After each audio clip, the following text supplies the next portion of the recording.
Hey, it's Joy. I've got big feelings about little things, and I want to talk about it. Oh yeah, I'm mad about it. And the fact that everyone else is not up in arms about it is a big part of the problem. Oh, I bawled my eyes out, like I always do. It was the sweetest thing. Oh, it was the cutest thing. It was the funniest thing. Thanks for being here. Let's go. Hi, thanks so much for being here. Last year, I had the fun opportunity to talk to some of my friends on this podcast, and that was really one of the highlights. And so I've been missing that, been missing seeing my friends, missing seeing my people, missing getting their stories and seeing what they're up to. So I literally drug my friend in to hang out with us today. Last time we talked about going to homecoming together. We talked about growing up together. We'll talk more about that. It's my friend Craig. Hi, honey. How are ya? Hi, Joy. Thanks for being here. Thanks so much for having me. I just want to give a brief background on us. Sure. We're the same age. Mm-hmm. We have lived in the same. I don't remember this. Were you born in the same hometown that I was, or did you move there? Okay. Yeah. So we grew up in the same hometown. We've known each other since we were probably 6 years old, correct. I would say. Yep. Oh, tons in common, right? Like anytime you're from the same hometown as somebody, you have a lot that you can talk to somebody about. Our parents are friends. We both have a sister. We both went to the same church for all those years. I mean, 6 to high school graduation. Many times a week, we were at the same building at church.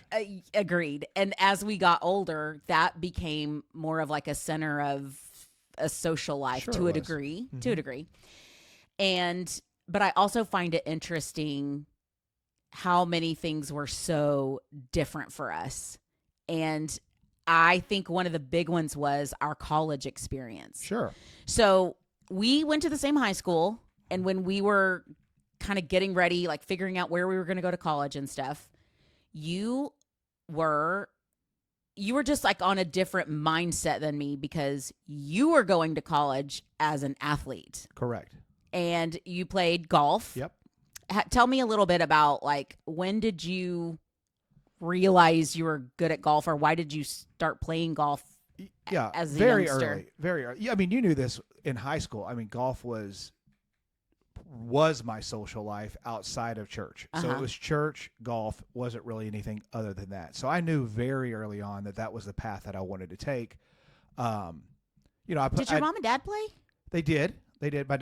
My grandfather is the one who really got me into the game, 6, 7 years old. Wow. Okay. I started taking it pretty seriously when I was around 11, and I realized I was pretty good at it. And my father said, okay, you need to pick baseball, which I loved, or golf, because, when you're that age and you're exploring the game and you're wanting to get better, you just don't have the time to do both. Yeah. At a very high level. So, I chose golf. I loved it. I did it all throughout high school, and probably my junior year, I started getting recruited by colleges. They would call the house? They would call the house or send a note. It was pre-email. I mean, I was going to say, you don't have an email. Yeah, like, how do they track you down? Send notes. You would come home and there's on the cassette player, hi, it's Coach so-and-so, call us back. Correct, because the newspaper was huge at that time, so your scores would be posted in the newspaper. Coaches would follow that. And I'm sure if that's their world, they kind of know each other. They know the coach. Yeah. They know who to watch. They know what to do. They're at the high-level junior tournaments. They're scouting players.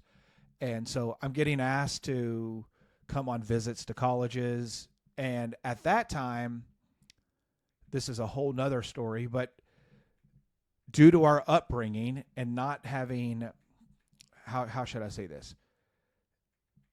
We were sheltered in so many ways, and I always think you were probably sheltered a little less than I was. I would say probably a little bit less, but I was still very sheltered. Yeah. So going to there was a lot we did not experience. Correct. But going to a major university like University of Texas or University of Alabama or something like that was just never something that I would have ever felt super comfortable doing at that time. I ultimately went to a junior college that was an hour away from home because my plan was to come home every weekend and we were a member of a country club, and that was where I was going to go continue my golf. Oh, do you have a coach there or something? Or like you just... Yeah, I had a golf coach here in town, and so I was going to just come back because at that time in my life, professional golf was the career path. Yeah. I was going to play college golf for 2 years and then turn professional, and then that was going to be my life. And from the outside, we did not see another path. We all knew you were going to go on the tour. Yeah, that was the goal. And honestly, this may sound silly, but you also like looked the part. You know, you did preppy really well. You looked great in a polo. You know what I'm saying? Like, you looked right with the golf clubs, and you looked great out there. You loved to wear a hat. I mean, it was like the whole thing. Like, you really did the whole. I think sometimes to be professional and to like really make it and have people want to sell their golf clubs, have you sell their golf clubs, you got to look the part too. Sure. And so that was like part of it. It just seemed very natural, a natural fit. Absolutely. And kind of going back to the sheltered college aspect of this conversation, I was so nervous to go to college and be exposed to anything that wasn't our little bubble and MacArthur Boulevard. I convinced our other good friend, John, to come be my college roommate, which, if you know John, he's very smart, highly motivated. Him going to some Ivy League school to be a U.S. senator was his path. That's but what we thought. I convinced him, because he had a similar experience. He was also sheltered, and there was a comfort in us going to Corsicana, Texas, and being roommates together. Yeah, together. And that was comfortable for us because for me, it was just a vehicle. Like, it was the path. You go to college. Just like after golf. Junior high, you go to high school. Yeah. After this, you got to go to college to play the golf. The school portion of college was nothing to me. Like, it meant nothing. Like you went because you had to. Never once did I think about a major or, I'm going to get a marketing degree. That was not on my radar. It was what was the easiest path for me to get college golf experience to further my career to be a professional golfer. And I mean, you told me even at the time, like, oh yeah, sometimes my coach would be like, oh, here's an easy class you need to take because you got to focus on other things. You know? I was going to a junior college in Texas in the mid '90s. The regulations around what was allowed. Not a lot of peering eyes on that. And look, that was the experience for most of the guys that were on my team. I'm still friends with almost all of them. And I love that. It just wasn't school, learning, education. That was just not our path. Yeah. Our path was sports, golf, furthering that career. Most of them today, I shouldn't say most, but I can think of 4 of them. They're still in the golf business today. Oh, like doing what? Like country club professional. I'm a coach. Yeah, coach. What is it? It's not called a coach. What's it called? A golf pro. Yeah, a golf pro. But coach is a good way to describe it. That's what a non-athlete knows is a coach. So another thing you told me one time is that, I mean, you're very talented. I'm not taking anything away from you, but you told me that there's some kind of like anatomy thing about your arm and like how it lays that made it really easy for you to swing a golf club. There are people, and look, I don't quote me on this from like, don't go WebMD this or whatever. I would never. But there are some people that the golf swing, because it's not a natural movement for anybody. I could never. But there's flexibility, there's athletic ability that allows a good golfer to move their body, move their arms, move their back in a way that some people just don't have that ability to do. So I was blessed with that. Yeah. Not to get too golf nerded out here, but you can see people that pick up a golf club for the first time, and you could say, okay, that person with some practice could be a golfer, and this person over here could never It's be not a going to golfer. happen. Never. I don't care how much. Now, you could still play the game, but you're just not going to be very good at it.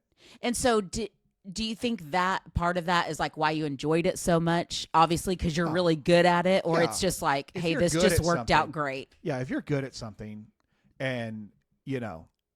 And you don't hate it. Yeah. Look, that's the whole other component, that the amount of time that it takes to get good at it can burn out a lot of people. Yeah. For me, it just never did. Yeah. Now, we probably need 3 more pods to talk about my entire golf career and the ebbs and flows of my personal life and all of that impacted why I quit playing professionally. And that is what today this podcast is turning into. That the next 8 pods are going to be like your personal professional life colliding. We're going to be drinking on this pod. Perfect. If that's the case. But let's go. But yeah, I mean, there were so many things at that time in my life that impacted, just those young years, those young late teens, early 20s. Golf was everything to me until it wasn't, until it couldn't be everything to me anymore. And again, that's a much deeper pod, and I still struggle with it today. I love the game today. How often do you play? When the weather's good, I play. Maybe my current career allows a lot of golf opportunities. Well, I mean, don't you have to get out there? Yes. And stuff like that. So I play more now, and I love the game. I love the game now. It just, life gets in the way a lot of times. Are you still better than most people? Yeah. And look, a good golfer today, is someone that is somewhere around an 18 to 16 handicap. Okay. My handicap today is probably 5 to 7, somewhere in that range. So yeah, but it's also like riding a bike. I put in so many hours of practice at a young that you never fully lose the game. It's like a muscle memory kind of thing.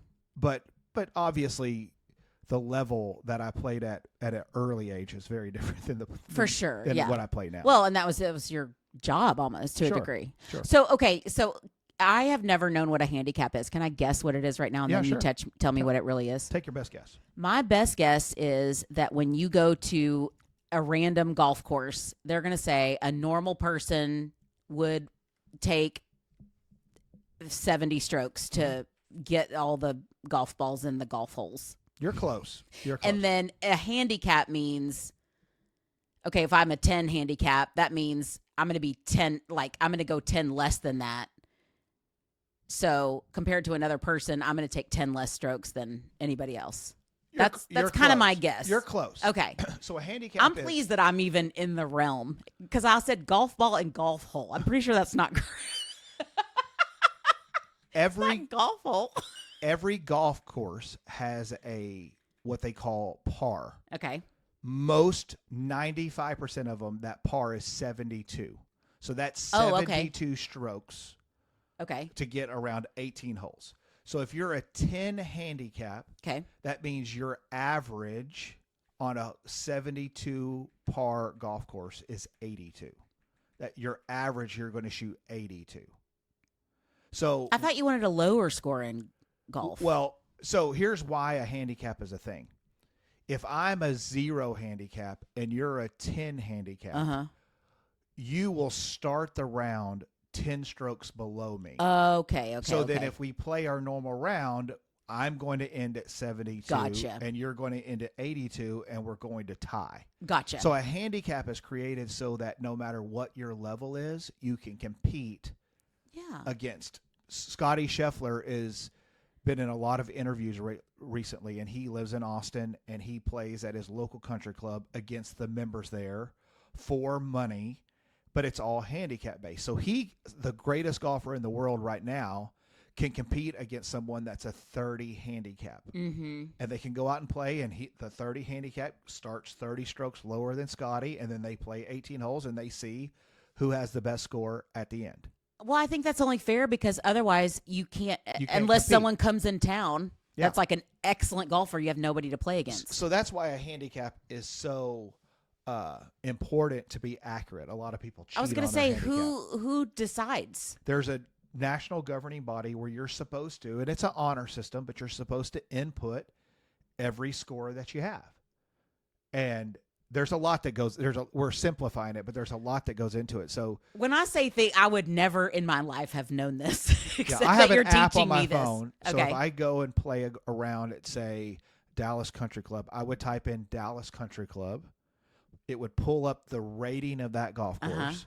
Because, again, we're oversimplifying. There's a lot that goes into it. Sure, but I can't handle the deep. And then you plug in the score that you shot that day, and it will calculate what your handicap is. And obviously, you're trying to get as many rounds in there as you can. Sure, to be more accurate. Yeah, so it becomes more accurate. That's fascinating, honey. I had no idea this. Yeah. Do you think we should turn this into a golf podcast? I don't know if your audience is super into What handicap. if they loved that you just learned? Then let's do more pods. Would you ever go do a round of golf with me just to see, like, can I 100%. even swing the golf club? Yeah. Would it be frustrating to you? I think we would probably start it somewhere like Top Golf, just to just to see. maybe how it goes. order some snacks and drinks to make sure we're all having a good time. Yeah. You want to make it fun. Okay, because I will say I did go to Top Golf at like a work thing, and we played some Angry Birds game, and I actually did pretty well. Yeah, surprisingly. I'll tell you this as kind of a disclaimer. You asked earlier, did my parents play? When I first started, my mother despised the game because me and my father were doing it all the time.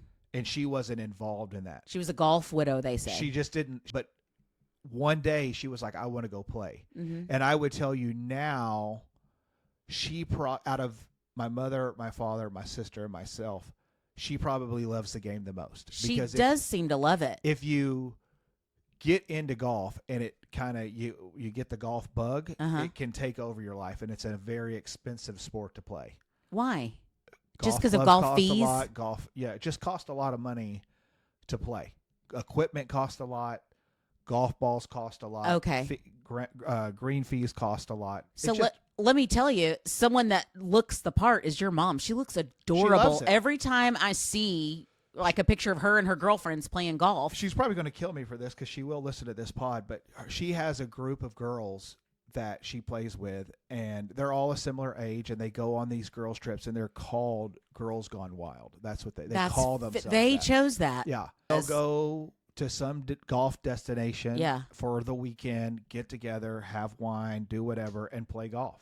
And they have they know what the name of that. They all have where a that came handicap, from, and they can play and compete. And so they're putting their scores into the app. Oh yeah, for sure. What's your mom's handicap? Today, I would probably say she's around a 20 handicap, 20 somewhere in there. And my handicap would be like -10. No, yours would be higher. You would be on. I'd be like a 50 or something. Yeah. People that. What if it was like 72?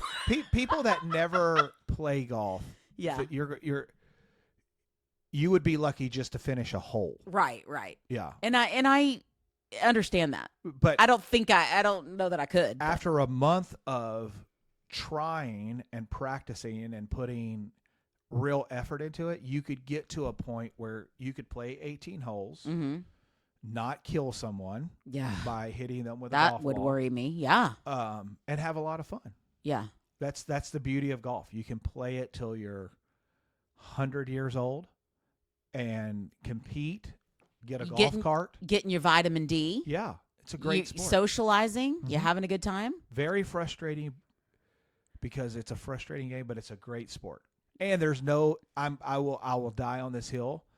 I don't care how hot it is in Dallas, Texas, and how just awful it feels outside. If you're on a golf course, you'll think it's the most beautiful place in the world. There's something about it. The grass, the oxygen, it's 105 in Dallas with 85% humidity on a golf course feels like a nice spring day. That makes no sense to me. True story. Wow. True story. Well, I don't see myself meeting you in August in Texas at a golf course, but I might have to just check that out just to see. Check it out. Thanks for listening to Little Things, Big Feelings with Joy Delaney. I'm James, the producer, editor, director, and executive producer. Follow Joy on socials at Joy Delaney Cox on Instagram, Facebook, and TikTok. Honestly, forget TikTok. I don't even know how to use it You anyway. know how to use it anyway. James? Follow Joy on socials at Joy Delaney Cox on Instagram and Facebook. See you next week.